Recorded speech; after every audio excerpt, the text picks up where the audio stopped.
how do you profile? I know there are tests, etc., but in general, what is the thought process behind profiling for risk? Like, how do you know what kind of risk category are you falling into? What are the factors that go into it?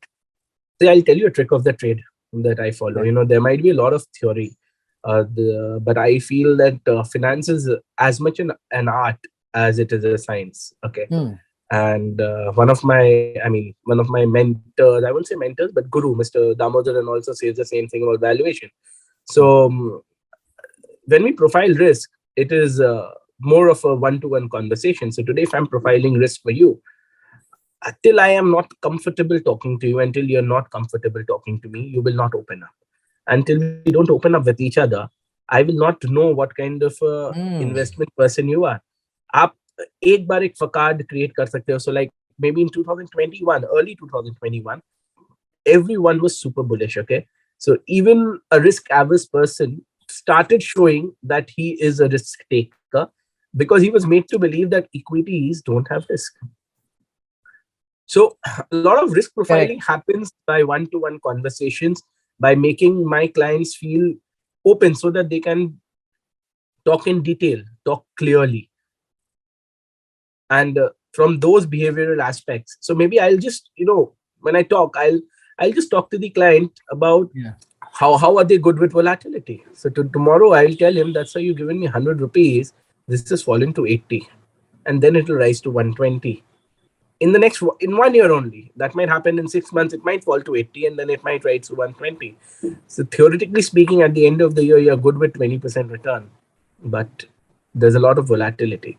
So Hmm. these kind of conversations is what helps us understand the client's risk appetite.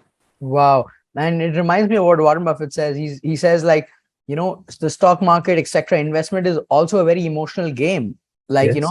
it's such an emotional game. We think it's all logical and we can hold in the when we project, we're like, yeah, if it goes up to 120, I'm fine. But when you see your rupee money drop to 20% and the market, you feel like your heart is coming out.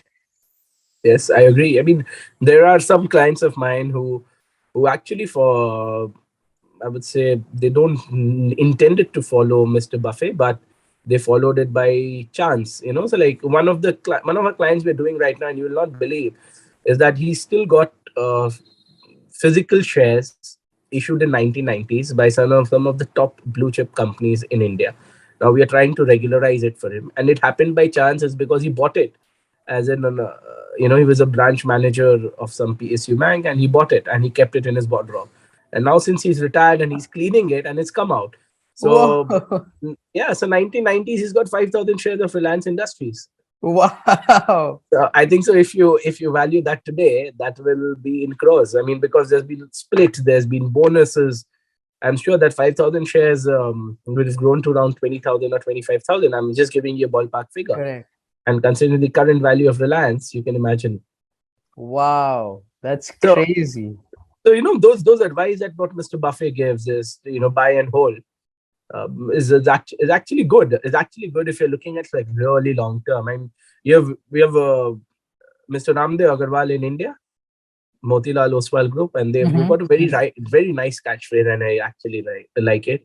They say it's like buy right and sit tight. Buy right and sit tight. Yes, if you've bought the right thing, you just need to forget about it. This client of mine, I mean, he's an elderly person, so this uncle, I would say, he's 65 right now, and he bought the right things. Mm. But and then he forgot about it, but he actually sat tight on it for nearly years. That's nice. Yeah, sit tight. Forget about it. But yeah, you're sitting tight.